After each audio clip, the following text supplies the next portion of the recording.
So a few years ago, while coaching a Little League team, I got so tired of watching half my kids jump out of the way of every pitch that was thrown to them and then crying their way back to the dugout after they struck out, that I made up a rule that I wanted to share with you that ended up completely curing my team of this issue, but came at the cost of making a couple of kids puke and several others dry heave at the end of the first game we tried it during. So I want to share this story with you and see what you guys think. I'm pretty sure I'm going to get some hate here, but I am genuinely curious as to if you guys thought this was the right call for me to make, or maybe you have another idea. But before I do, let's get one thing straight as far as I'm concerned.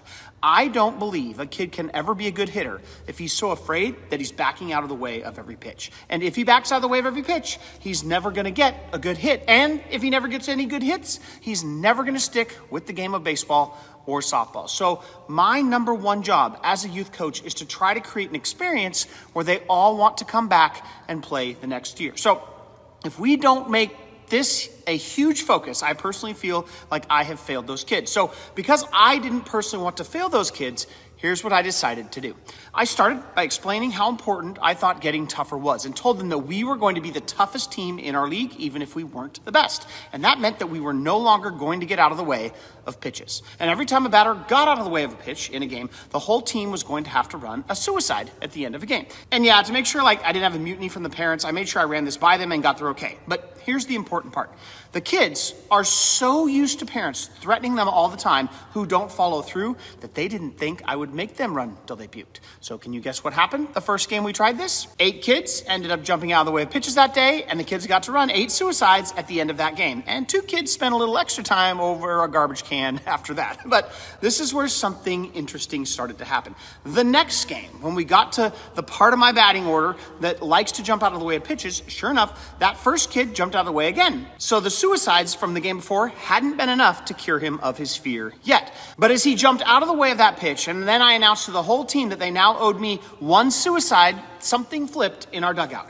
Every kid groaned out loud, very verbally, in misery that they now had to run another suicide. And now the hitter heard that and knew that he had just let his team down. And all the other kids on deck who were about to jump out of the way of the next pitch didn't want that to happen to them either. And this changed everything. It didn't instantly cure every hitter's fear, but we only ran 3 suicides that next game and eventually got to the point where by the end of the season, everyone who used to be afraid had overcome their fear and they were getting hits and having a great time. And I also added in a second piece that helped here, where if a kid did get hit by a pitch without jumping out of the way, I would actually take a suicide away from the team. So it created a culture of guys who were wanting to stand in the box because they didn't want to run suicides. So then I had guys start to take pride in wearing pitches, and it just changed the whole psychological perspective around getting hit for our team. Because guys, I think this is true. What we allow, we are actually encouraging. And if we allow it to be okay to not face your fears and jump out of the way of every pitch, and we say, oh, Timmy, it's okay, everybody's scared, I just don't think we're serving those kids as coaches like we should be. But like I said, leave me a comment if you disagree or agree, or if you have another approach that worked for you guys, because building up the mental strength of these kids is the most important part of this game that we can do for them, and we owe it to them to make sure we get it right.